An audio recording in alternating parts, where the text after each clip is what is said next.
Bismillahirrahmanirrahim.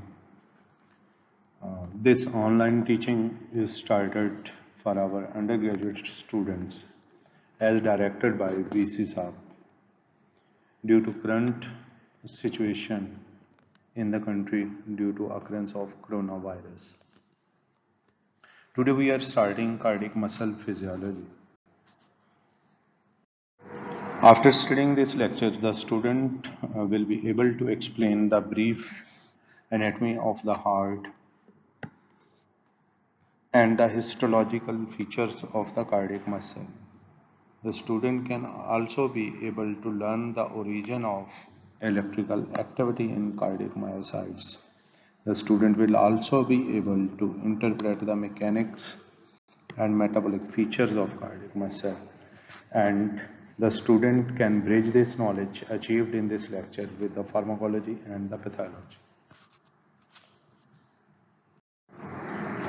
About the size of a fist, the heart is located in the medial thoracic cavity called mediastinum.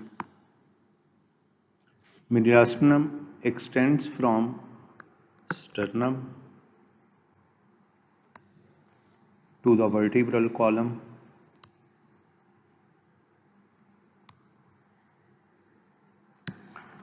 As it extends from sternum to vertebral column, so the heart is located anterior to the vertebral column and posterior to the sternum.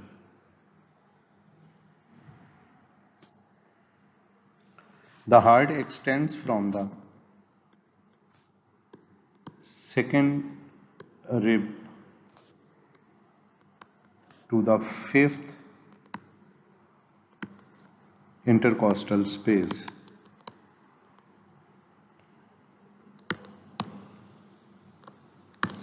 As the heart rests on the superior border of the diaphragm,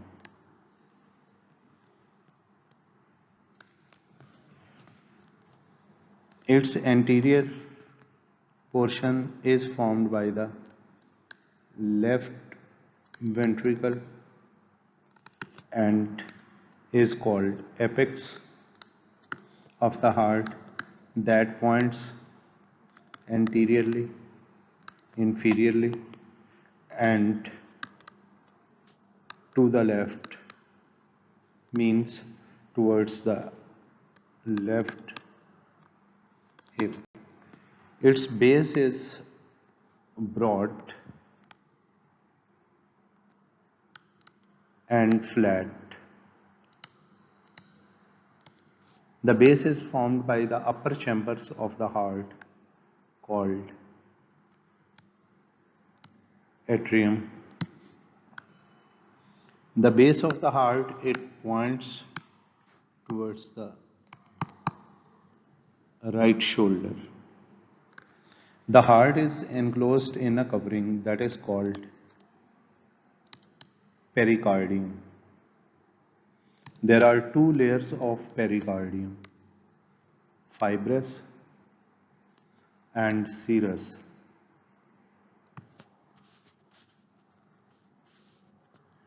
The fibrous layer is inelastic, while the serous layer is composed of two further layers.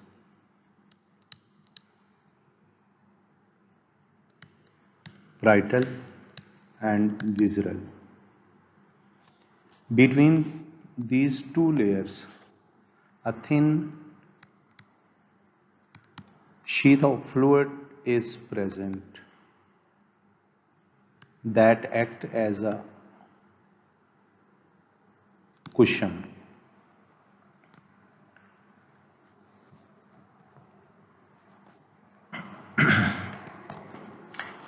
In addition to this posterior surface and anterior surface, on the lateral side, the heart faces left lung, while on the right side, it faces right lung. The heart is composed of four chambers. right atrium, right ventricle, left atrium, and left ventricle. The blood from left atrium enters the right ventricle through mitral valve, while the blood from the right atrium enters the right ventricle through tricuspid valve. The basic function of the heart is to receive deoxygenated blood and to pump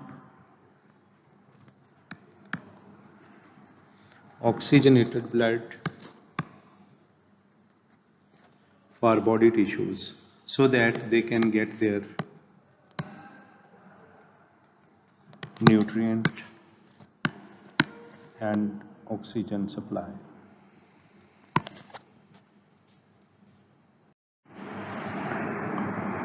Like all other muscles in the body, the heart muscle is also present in the form of bundles, and these bundles are arranged in the form of lattice work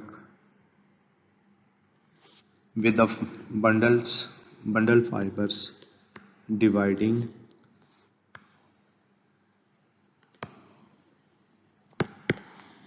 then again recombining and spreading again.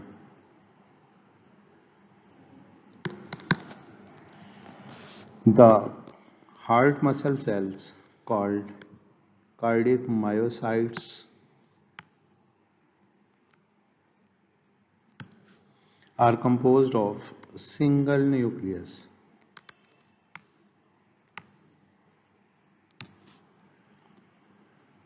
The myocytes, they also contain abundant quantity of mitochondria to provide ATP for continuous cardiac functioning. The mitochondria, they constitute 25 to 30% of cell mass.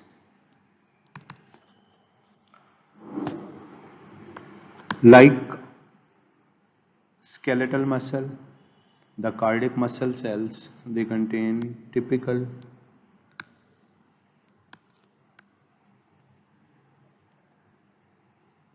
myofibrils that are composed of actin and myosin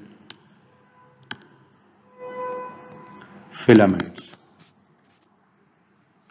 The myosin filaments, they are attached to the sarcomere with the help of a large protein that is called titin. These are the actin filaments, and in between actin filaments the myosin molecules are present, and these molecules are attached with the help of this titin protein.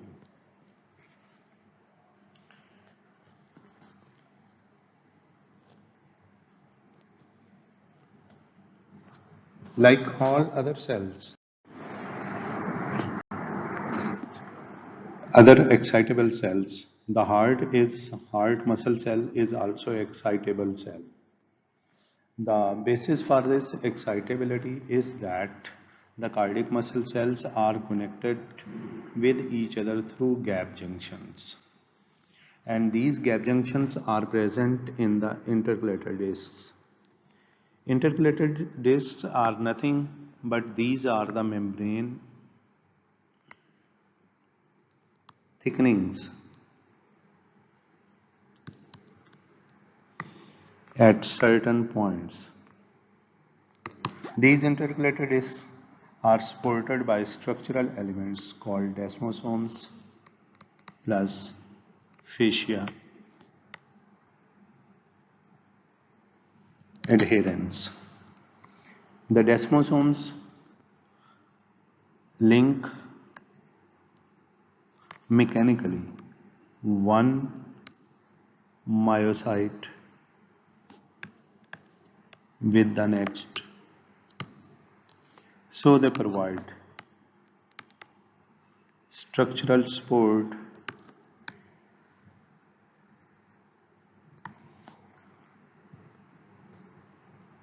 and strength during contraction. In the intercalated disc, the gap junctions are present. These gap junctions are formed by proteins that are called connexins. These gap junctions are basically low resistance channels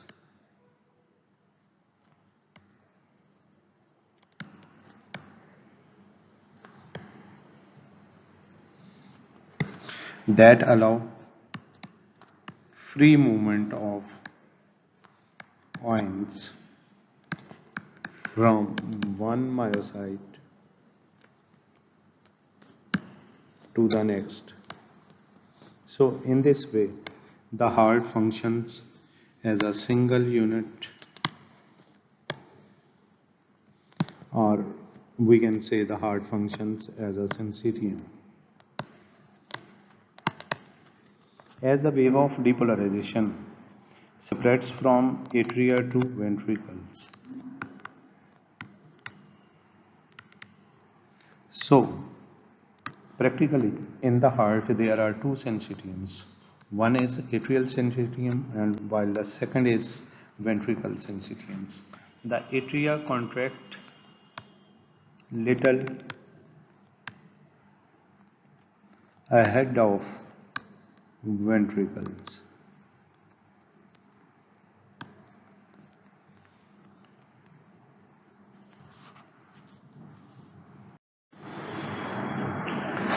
The command for electrical activity in the cardiac muscle cells, it comes from specialized tissues that are called conduction cells.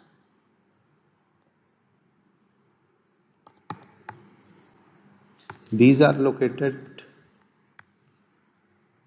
high in the right atrium, and these are called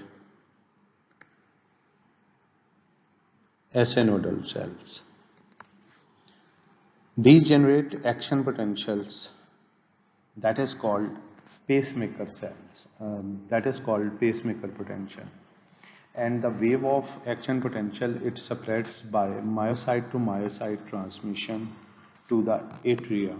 And when the atria are depolarized, immediately after depolarization, atria contract, and due to contraction, intraatrial pressure increases, and due to increase in intraatrial pressure, the blood moves from atria into the ventricles. At the same time, when the atria are depolarized, this wave of depolarization spreads through AV node and bundle of His into the ventricular muscle through myocyte to myocyte transmission. When the ventricles are depolarized, intraventricular pressure rises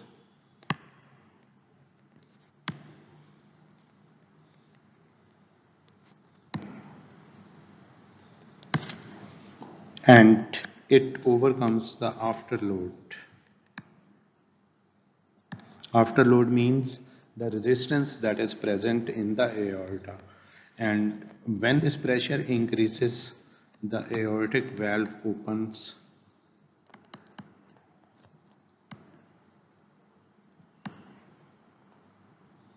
and blood is pumped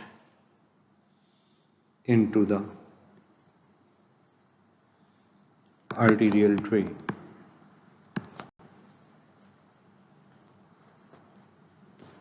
The metabolic features of the heart at rest gets 60% of ATP from fats 35% from carbohydrates, only 5% from amino acids. In case of diabetes mellitus and starvation, the extraction of energy from fats further increases.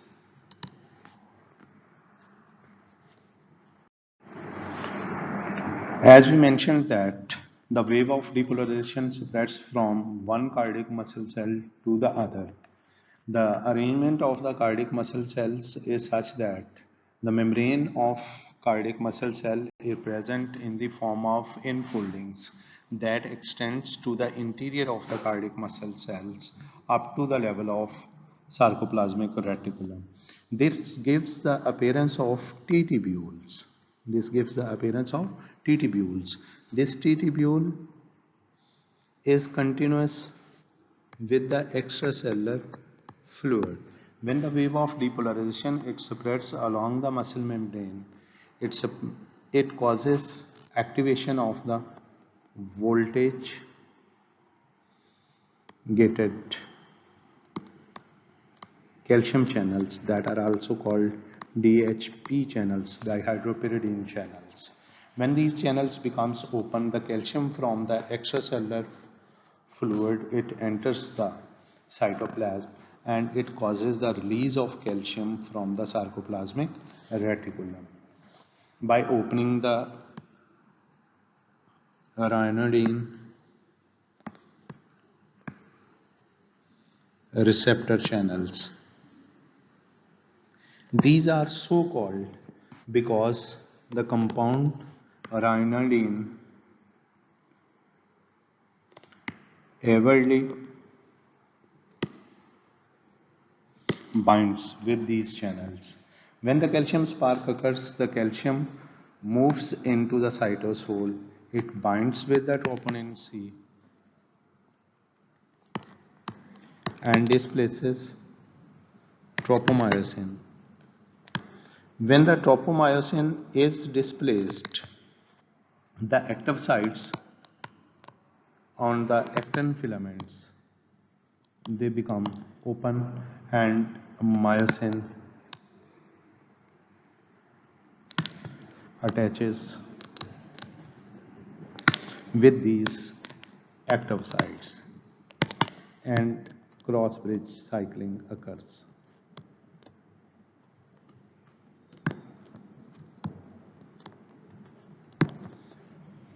When the wave of depolarization is over, the calcium that is moved from the extracellular fluid and also from the sarcoplasmic reticulum is transported back. The calcium from the cytosol moves into the sarcoplasmic reticulum with the help of calcium ATPase pump, while the calcium that comes from the extracellular fluid it moves through calcium sodium antiporter. This antiporter works by indirectly utilizing gradient that is established by this sodium potassium ATPase pump. This pump, sodium potassium ATPase pump, it pumps 3 sodium ions out in exchange for 2 potassium ions inside. So it creates negativity.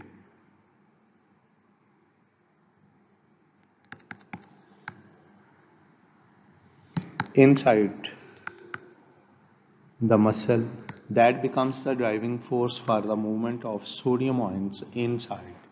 So through this transporter, basically 3 sodium ions they move inside in exchange for calcium ions. This transport mechanism is important if we discuss the function of cardiac glycosides.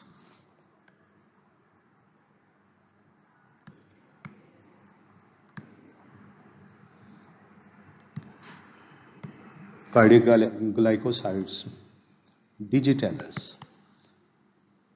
Among cardiac glycosides, the digitalis is a compound that is used as a drug to enhance the pumping capability of the heart, and this is especially important in case of left heart failure and atrial fibrillation. Atrial fibrillation is a condition in which irregularly irregular beats are generated. Now, after studying this, all these events that leads to contraction of the ventricular muscle, this process is called excitation contraction coupling. As we have seen that in excitation contraction coupling, there is a role of sodium ions. If sodium ions are not present, the heart muscle cannot be excited. The second important thing is potassium ions. If the level of potassium ions decreases, the heart becomes weak, paralyzed, and cardiac arrest occurs.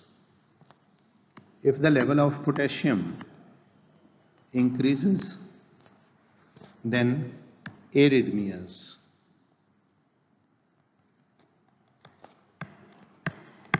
occur in the heart. If the level of calcium decreases in the extracellular fluid, then the pumping ability of the heart is decreased. If the level of calcium becomes more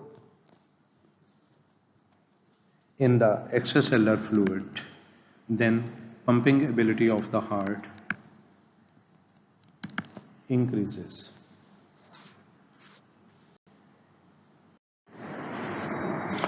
USMLE Pulse for students who wants to give or appear in the USMLE exams.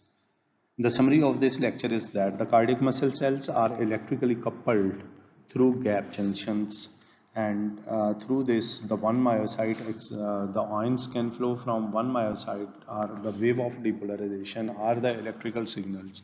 They flow from one cardiac myocyte to the other.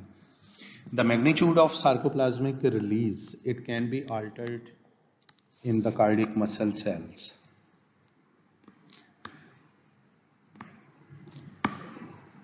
As compared to